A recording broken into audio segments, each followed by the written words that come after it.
What's going on, gunfighters? Welcome back to this virtual tribe where we get together and talk about guns and gunfighting, gear, all from a Christian perspective and real-world first-hand experience. Today's episode: sometimes a man bonds with a gun. Such is the case with the gun I'm going to talk about today. It's a rifle. There are many like it. This one's mine. I've bonded with it over the years. I tried to remember when I got it, and I can't say for sure. My best guess would be 2010. I may have had it before that. I may have got it a little bit after that, but I've had this girl a long time. We have been on many an adventure, which I might get to in the actual topic. But we've bonded. I was recently going through some of my weapons and doing some preventive maintenance, especially now being in a more humid climate, making sure everything was tip-top, ship-shape. Now, she's got some dings, some scrapes. She's been around a little bit, but she's a good rifle. And I think it's worth an episode just on this rifle.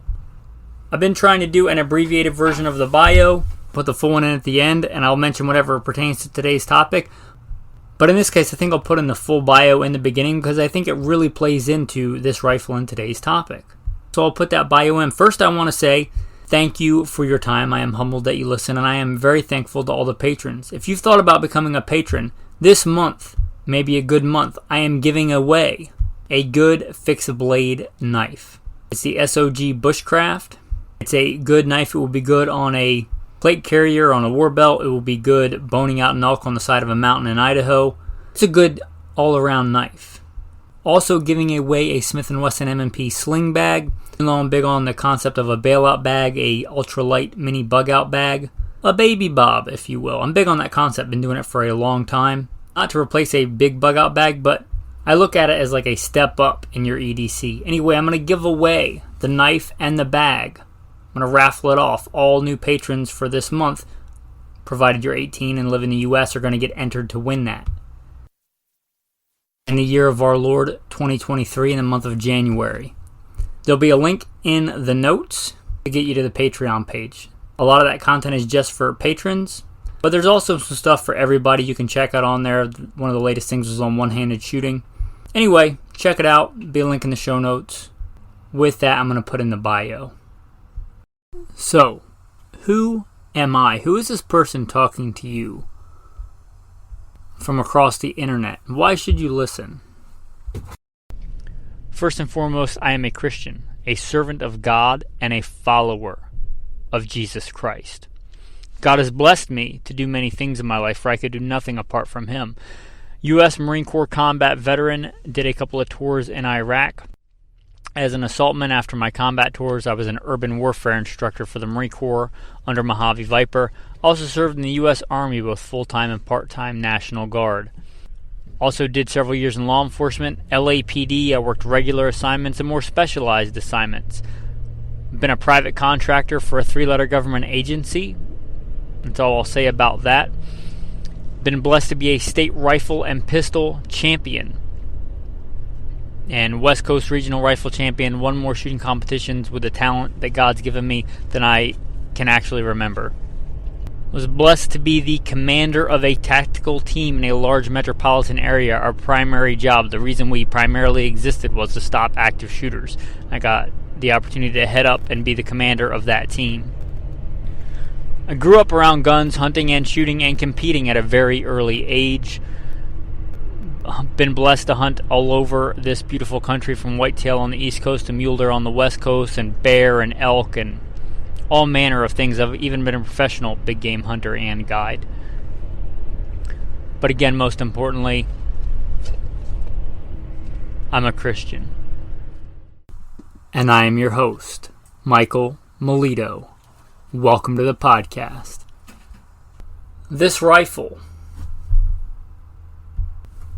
is one of 2 ARs that I own. You might think, being the host of Gunfighter Life, I have like a room of guns. I don't. I'm not a gun collector. I'm a gunfighter. I have a few. I have 2 ARs. I have a strip lower if you want to count that, but I have 2 ARs. If I could only keep one, I would keep this one. I should say it's not my go-to one gun for the end of the world or whatever. That would be not a rifle at all. That would be a shotgun. I've done whole episodes on that. It wouldn't even be my go-to rifle. That would be my Scar 17. But my go-to AR, it has been for a long time, is going to be this gun. To give you an idea, I believe when I was setting up this rifle, I had access to our police armory. All manner of cool guns in there. Thompson submachine guns from back in the day, full auto M16s and Ar15s, and a fairly decent array of gunsmithing tools. I was not the main, but one of the department trainers. Well, to give you an idea of the time frame and what was available, all these fancy back plates that go on the back of a lower receiver now with all the sling attachment points? I don't remember ever seeing one of those. I took a regular back plate, I drilled a hole in it, and tied a bootlace through it to make a loop so that I could attach a sling, something other than an old school web sling pattern. Just prior to my law enforcement days, I served in the U.S. Marine Corps. I did a couple of combat tours overseas in Iraq. An idea of those times when I first got started, we just had web slings, and we would literally take like zip ties or 550 cord, take 2 web slings and make a semi-tactical sling. Back when you had web slings, you trained to carry your gun like over your shoulder. An idea how far we've come in the time frame this was. We didn't even carry tourniquets. Just to give you an idea, and I was building this rifle. I mentioned I worked patrol assignments and more specialized assignments. I was building this with some of those more specialized assignments in mind. I'd also gotten back into competition shooting at that time. When I got back into competition shooting, I had cut my teeth in precision rifle, but I thought if I was going to get into a gunfight to save my life as a cop, it was most likely going to be with a handgun. So I did primarily handgun competitions, but I also dabbled in 3-gun. Wanted a gun that I could train with, carry in my more specialized assignments, and wouldn't feel bad taking into competition. I also had one kind of horrific experience during the war, in that my M16A2 had a catastrophic malfunction, meaning it could not be fixed. It was not like a tap rack bang or triple figure bolt override. It was a legit, it broke, and it was not getting fixed unless it went to a gunsmith. The invasion kind of left a bad taste in my mouth. And when I was looking at ARs, because that's what going to be a patrol rifle, this was back before there was a lot of other options, I decided to go piston, mostly for the reliability aspect, and this gun has been crazy reliable. Also, going back to the specialized assignments, this is long before I ever remember the term Recce rifle being a thing. I don't know when that became a thing, but I first heard it maybe a few years ago. This way precedes that, but it was that concept before that concept was called the tactical name of a Recce rifle.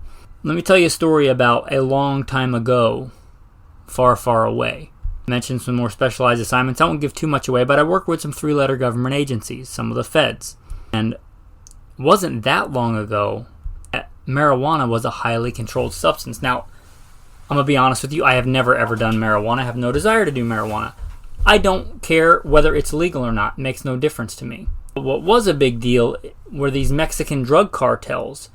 They realized that in some cases, other than sneaking a bunch of drugs across the border, it was easier to drop off people in these vast national forest wilderness areas out west, which are, if you've never been out west, they are quite vast. You could walk across them for months and grow marijuana here in the United States and just sell it here rather than trying to smuggle it across the border. So they would set up these big grow operations inside national forests, public lands out west. And some of the things involved us going in with helicopters and hiking in and doing recon, gathering intelligence, scouting out these grows is what we called them. These big operations and taking them down.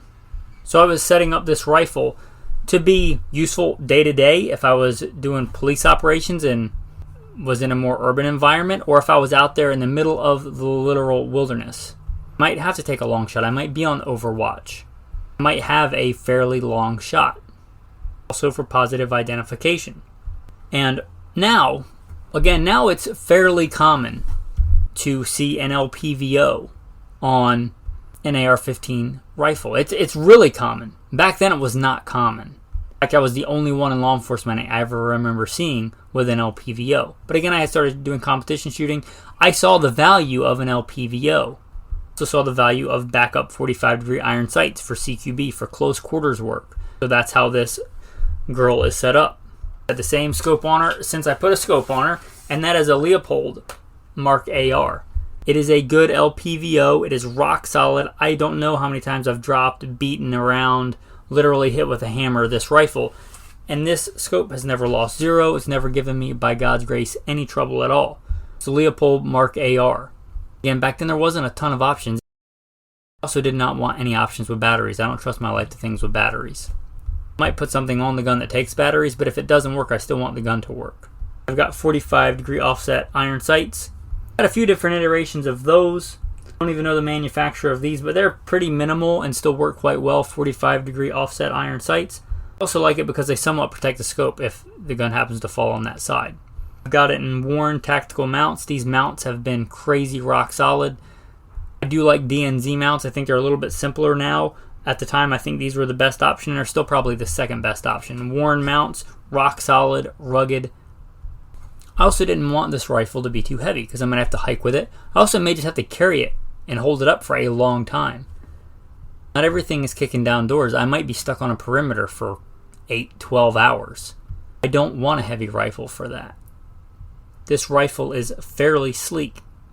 Because of that, I went with I don't know if it's an actual pencil barrel, but a very lightweight pencil barrel. I would liken it to a pencil barrel. And some people will say, oh, pencil barrels are no good for this reason or that reason. I'm telling you that I like the pencil barrel. It's a lightweight. I still get a lengthy barrel. It's a standard 16-inch barrel. It gives me a decent amount of velocity, and it's not crazy heavy. The factory weight on this gun, listed as I see it in a old gun magazine, the magazine's from 2014, I've had this gun longer than that, is 6.7 pounds. That's a lot lighter than a lot of ARs. And again, it's a piston gun. People say piston guns are heavy. Well, this one's not. It's an Adams Arms Evilite mid-length gas system.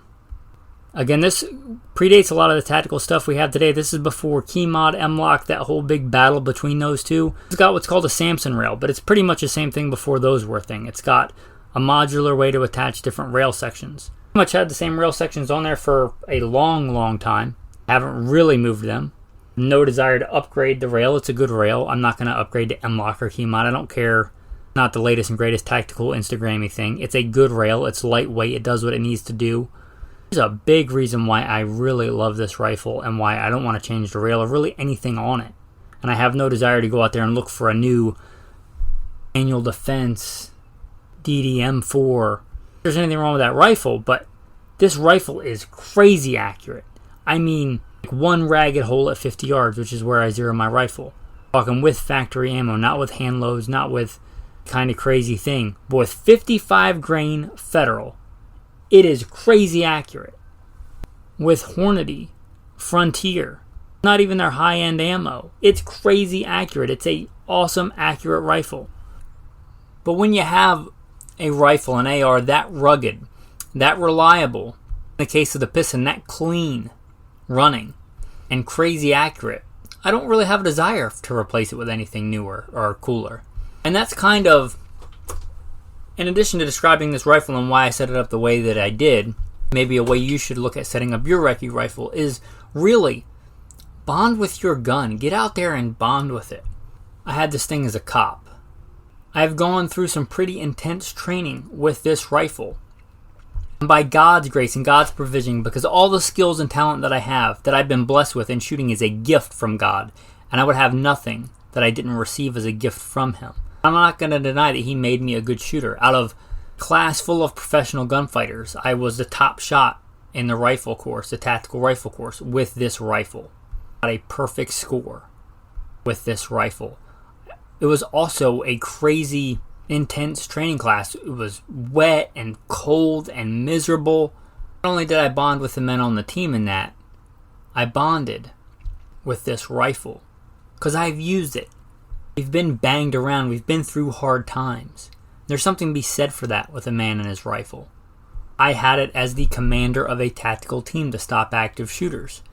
A lot of times, I'm not going to lie, my go-to was a Scar 17 because I saw the 308 was a better choice for a lot of things. Vehicle ramming, threats, longer range engagements. But a lot of times an AR was the ticket. I had this as the commander of a tactical team. I'm blessed to have this rifle. I have had many ARs over the years. I mentioned that I own two. Well, I've owned many over the years. And if it doesn't do anything for me, I'll sell it. Again, I'm not a gun collector. If it's just an AR, there's no reason for me to keep it. If it's an exquisite, accurate, reliable, very well functional, fits me ergonomically, is sleek, this thing checks all the boxes, that's a gun I'll keep. I've been through many ARs. Again, bought and gotten rid of many ARs. Not this one. By God's grace, unless I have to feed my wife or something like that, I won't have to sell this gun. A gun I have no desire to sell. A gun like that you wouldn't sell is actually worth something to you. So I'm going to go down the rifle and describe it as is. It has a muzzle brake on it. I know that people will say that you can't use muzzle brakes in a tactical situation. I'll say that they do the same thing they do competition shooting arena. They kind of help keep the gun pointed in the same place. Shoot faster. I like that. I have run this in more tactical situations than a lot of people, I think. So there's that. I like the muzzle brake on it, and it's crazy accurate, and I don't want to really mess with anything on it. It shoots really well with that muzzle brake, and it shoots really mild with that muzzle brake. Whatever muzzle brake comes on the Ar15s, the Evil Light. I don't even think they make the model anymore, but Ar15s, I checked, they are still making stuff and uppers. It's got that muzzle brake on it. It's got a pencil barrel. It's got the Ar15s piston system. One cool thing about this, it's got a regular setting, a suppress setting, and a gas shutoff setting. And that may not be important to you, but I kind of like that option to turn the gas shutoff off so that the bolt doesn't cycle at all. The thing is accurate enough. I can and have taken it varmint hunting. It's a crazy accurate rifle. Perhaps there's times it's legal and I'm doing it to help the environment and eradicate varmints on somebody's ranch where I get issued a damage stamp. Something I used to love to do out west. Issue a damage stamp to ride around and shoot prairie dogs where I'm literally in the truck. I don't want hot brass flying into my buddy's face. I turn the gas shutoff off and cycle it manually. So I've talked about this in other episodes. If I want to be super secret squirrel, I could load up some 223 with Trail Boss, subsonic, without a suppressor, without all the stuff that goes into having a suppressor and all that other stuff. And I can shoot really quiet without a suppressor legally, and because the bolt's not cycling, you get rid of all that noise. It's not going to cause a malfunction because the bolt's not going to cycle at all, and I can manually just pull back. Charging handle, just like a straight pull bolt action rifle. But I like the gas shutoff on that. The piston system also, for me, has been crazy reliable and crazy accurate, and it's not that heavy. And all honesty, I have worn out some parts on this gun. I wore out the spring on it, but even with the spring wore out, it still worked fine. When I went to maintain it, I realized the spring was very misshapen, let's say, and past its prime. They're like $5. I replaced it, still going. Even with the spring messed up, it still worked. I didn't have any issues because of it. Ar15s piston system, when I was looking at them, I still think it's my favorite. It's sleek, it doesn't add a ton of weight, and I might be biased because this one is crazy accurate. I don't know if they're all that accurate, I couldn't say that, but this one is. It's got a really sleek rail. It's one of the other criticisms is they're not as sleek, but I think this one is quite sleek. And it's got a Samson rail. I don't know if Samson rails is still in business, but you could get a free float, whatever modern version of that you want. It's got a few rails. Right now, I don't have a light on it, I'll be honest, because my go-to truck gun is a shotgun. I had this one kind of put away in a gun sock. I don't have a gun safe. Just to fit it in there and have it sleek, it doesn't have a light on it. But generally, if I'm going to use it for something, I'll put a white light on it. It has rails attached at, let's say, 11 o'clock and 1 o'clock on both sides. I can attach a white light on there if I want. It has a 20-round mag. What? A 20-round mag? I like 20-round mags. I like them for a lot of reasons. I liked them when I was doing tactical stuff and I was the commander of a tactical team to stop active shooters. I like 20-round mags for several reasons. A lot of times I would carry this covertly in a bag. I can carry it with a 20-round magazine in it in said bag. Can't carry it with a 30-round magazine in said bag. Would I rather be able to grab and go with 20 rounds or grab and have to load it with 30 rounds? I'd rather grab and go with 20. Also, on my war belt, when I'm running a war belt, I have places for magazine pouches. You can grab a 20-round AR mag and load it just like a pistol mag, which I have a ton of experience doing super fast. I can grab it the same way. I don't have to do the beer can grip like you do with a 30-round mag. I can grab it and index it just like a pistol mag and throw it in the rifle. Also, they are straight. They don't have a curve. And I know that modern AR magazines are very reliable. Getting rid of that curb is just one engineering step. I should remind people, if they don't know, that the AR originally came with a 20 round mag. That's the original design for it. I may have gotten a little bit envious of the AK being able to have 30 rounds, but I'm totally comfortable going into a tactical situation with a 20 round mag. I like them. They also let me get really low. They don't really stick out. In fact, I think they stick out exactly as far as the pistol grip. It doesn't add any bulk or weight to the rifle. I can get down low or prone if I'm getting shot at. That's a good thing.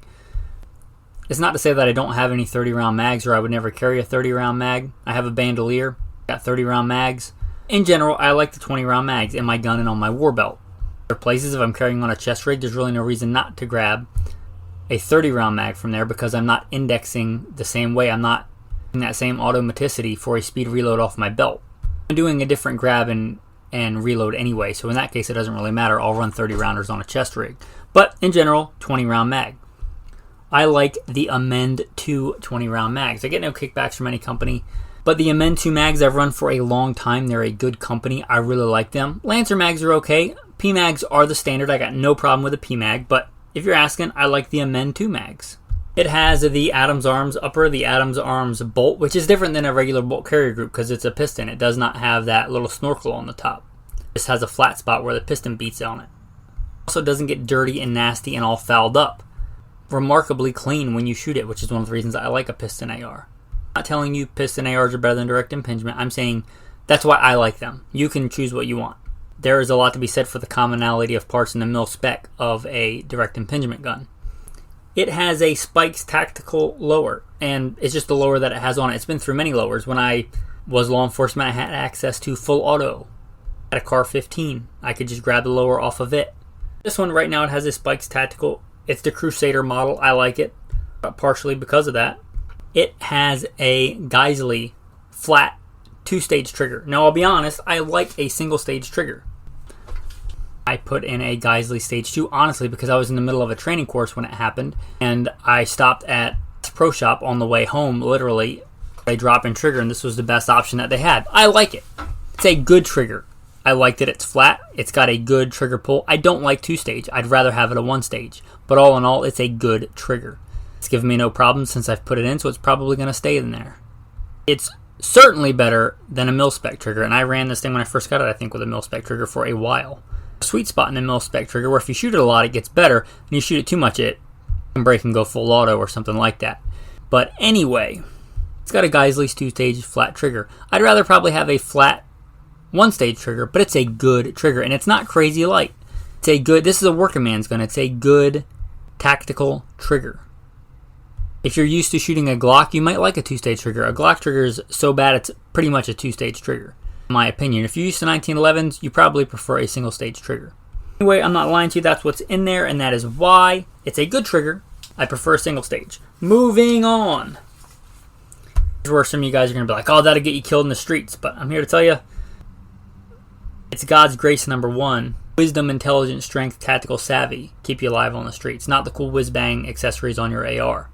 It's got just a regular standard ping pong paddle mil-spec magazine release. It has the standard safety lever. It has, now because they make them, one of the super cool fancy tactical rear plates that probably cost $20 that has an actual sling attachment point. Cool as the old one I made out of a bootlace was. That was on there a long time. This one may have even come in like a lower parts kit, and I thought, well, I might as well throw it on there when I'm messing with stuff. A pretty standard buffer tube. It's got whatever the cheap kind of minimalist, but still good, basic Magpul stock is. And let me look it up, the model.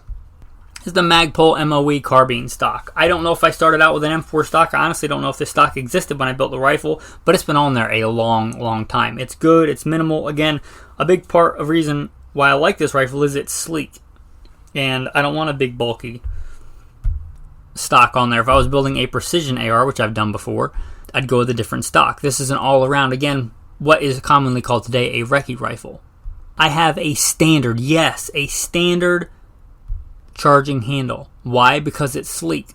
It doesn't really stick out. Do the big ambidextrous tactical charging handles, are they better in some circumstances? Yes, but in my opinion, they're worse in some circumstances, especially if you're rolling around on the ground with kit on, body armor, doing CQB stuff. They can hit on stuff. Going in through a door jamb or something and it hits the charging handle, guess what? Just induced a malfunction.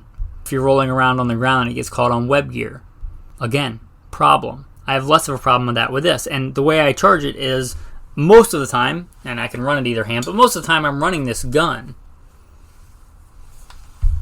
strong hand, right? That's why it's called strong hand. And I'll just reach with my left hand and I'll just smack the charging handle back. And having a bigger one there doesn't really help me with that. And it keeps the rifle sleek. It's a sleek looking gun. I have a single or a double. I usually have it set up as a double. I like the double sling better, but in some cases a single point sling is what you want, and I'll take flack for that probably. But again, grabbing it out of a bag, like I would do because I was carrying covertly in a fairly populated area, a tactical team, and I just had to grab it and throw it on real quick. A single point sling because my main objective was not having somebody be able to take that rifle away from me and shoot me with it. I was going to traveling some distance or go pretty overt for a long time, I'll turn it into a 2-point sling. I think those are better in general. But there's a point for a 1-point sling, I think. There has been for me in times past. It's got a paracord sling that can be a 1 or 2-point sling. I've got it set up right now as a 2-point, but again, there's a time and a place for a 1-point. The front sling attachment is a super tactical, uber Gucci piece of 550 cord I have tied on the rail. You don't always need a tactical fancy thing. If it works, it works. Piece of 550 cord. And I will save what is in the pistol grip because I keep stuff in the pistol grip for the tactical tip of the day. Oh, but I will mention, go-to ammo. Probably my favorite go-to and was for a long time is the Federal TRU, TRU, which stands for Tactical Rifle Urban. I used it way back when I was just doing police stuff with this. I really like that round. The only problem is it became hard to find, and especially with the ammo craziness in the last several years. An ammo that it also likes that I could find, I have tested and does work pretty well terminally, is the Hornady Frontier Boat Tip Hollow Point Match. I like 55 grain, mostly because I can get it a training round that shoots in the same place that's affordable. Do I think terminally the 77 has some advantage? Yes, I do, but especially if I'm buying my own ammo, I'm probably not training a ton with 77 grain. I can train a lot more with 55 grain, and I think that being able to train and knowing where and how my gun shoots, point of aim, point of impact, is more important than the grain weight. So those are my two go-to loads. The Federal Tactical Rifle Urban, a good round. I also like the Hornady Boat Tip Hollow Point Match Frontier. Good loads for a good rifle. Even if you have a super good rifle that's capable of, let's say, half MOA in an AR, which is not as common as some people would have you believe, but it's possible. You put green tip in that, which is a 3 MOA ammo, in my opinion, then your gun's a 3 MOA gun. The gun is not going to shoot any better than the accuracy of, or the accuracy standard of that ammo, right? The system. So don't go get the super, well, you do what you want, but I wouldn't buy the super high-end, super fancy with all the whiz-bang free float stuff, the key mod, KM lock, new tactical system, and then buy garbage ammo for it. So there's that. There is the ammo. I'm going to do the tactical verse of the day because I don't want you to miss it. And I'm going to go remind you about the giveaway and then the tactical tip of the day. Verse. A wise man is strong. Yes, a man of knowledge increases strength. For by wise counsel you will wage your own war, and in a multitude of counselors there is safety. I don't know when this started, but in modern kind of pop culture, you often see this false dichotomy of like the nerd with glasses who's super smart but weak, and then the big muscle-bound jock who's a brute and simple in thought. But I would submit to you, in reality, and we see here in God's Word, there is no correlation. You don't have to choose one or the other. We're all blessed with different gifts. There's no reason you can't be strong and smart. There's no reason you can't seek to be wiser and stronger to serve God better. Submit both of those things and glorify God. Men, be strong, be wise, seek wise counsel. Fight good fights. That's your tactical verse of the day. Now, I want to remind you about the giveaway. I'll try and incorporate a picture of that. I'm going to put in a picture of me shooting this off the side of a mountain in a tactical situation. But I think it'd probably be better for the business if I put in the thumbnail of this rifle with the giveaway stuff. Again, I'm giving away an SOG bushcraft knife. SOG is a good company. They make a good knife. This is not some gas station knife. And an M&P sling bag. It's meant to hold a gun. It has a gun compartment, I'll call like a retention holster inside the bag. It fits my wife's full-size M&P with a light. I tested it.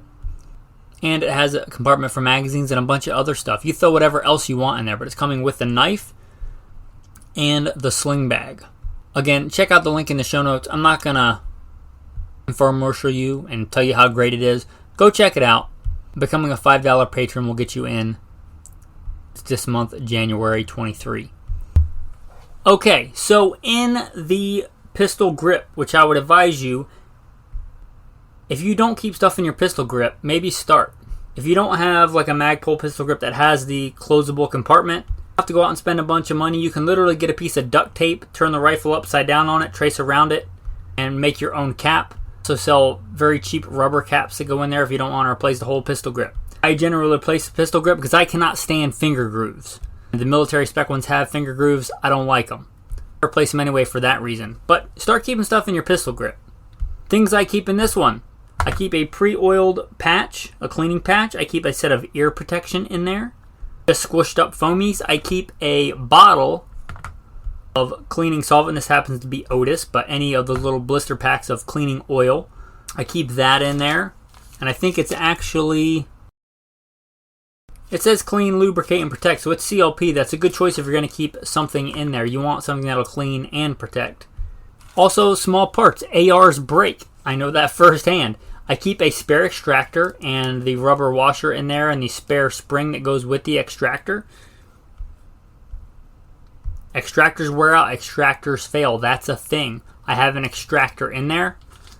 And by looking at it, something I do, and I think I did on this one, after a training class where I'm shooting 2,000 rounds or whatever, I will generally replace an extractor. They're cheap. And if the other one is still working fine, put that spare as the kind of line 1 gear for that rifle. And I'll go out and shoot the new extractor, make sure it works, make sure the tension is proper on it. Now I know I have 2 working extractors. If one shears off, if one breaks, whatever, I have a spare one in the pistol grip of the gun. Also, this is kind of unique to this, but I have a spare piston spring in there. The gun will work fine without it. It does kind of help a little bit of the beating up of the piston. So I have a spare one in there. It fits in there. Why not? Also, I am missing something in here. I'm going to call myself out. I do not have spare little cotter pin that goes in the bolt. If you lose one of those in maintenance, that can be a big deal. Should have a spare one of those in here. I'm looking and I do not have one, so I probably should, and you probably should. Make one out of a paper clip? Yes. Have I done that? Yes. Does it work? Yes. But if you can just have a spare one in there, why not? Also keep a little hex wrench in there that fits into the scope if for any reason I had to take it off. Anyway, that is what's in the pistol grip of this AR. With that, men, blessed be the Lord my rock, who trains my hands for war and fingers for battle.